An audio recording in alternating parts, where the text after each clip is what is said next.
पुरेशा जास्त शेळ्यांचा उष्णतेमुळे मृत्यू झालेला आहे, काय सांगा? या मृत्यूचे प्रमाण आज सकाळी आपल्याला लक्षात आल्यानंतर आपले पशुसंवर्धन विभागाचे अधिकाऱ्यांची टीम त्या ठिकाणी पाठवण्यात आली।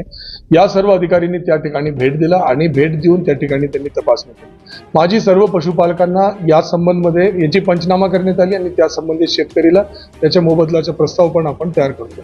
माझी सर्व पशुपालकांना यही विनंती राहील की आपण आपले जो पशु आहे त्याला त्या संबंधित पशुप्रमाणे जो काही गोष्टी आपल्याला करणं अपेक्षित आहे ते आपण करावं।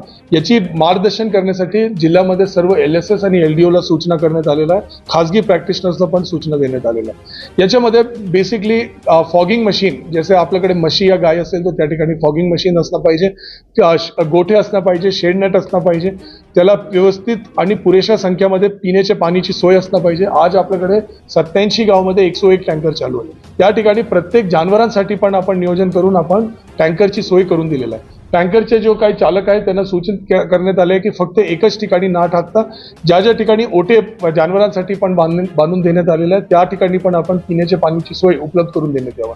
ग्रामपंचायतला पण मी आदेश पण पारित केला होता, परंतु आज परत अपील करतो की संबंधित जनावरांसाठी पाणी उपलब्ध होत आहे की नाही आपण याची काळजी विशेषतः घेण्यात यावा।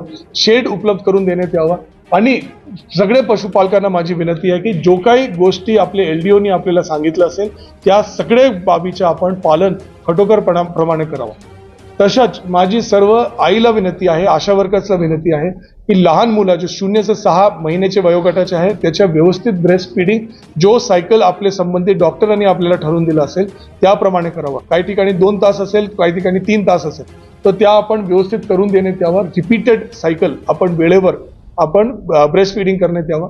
त्यांना कुठल्याही प्रकारची डिहायड्रेशन होऊ नये याच्यासाठी ब्रेस्ट फीडिंग 0 ते 6 वयोगटाच्या मुलांसाठी अत्यंत महत्त्वपूर्ण आहे, याची काळजी घ्यावा।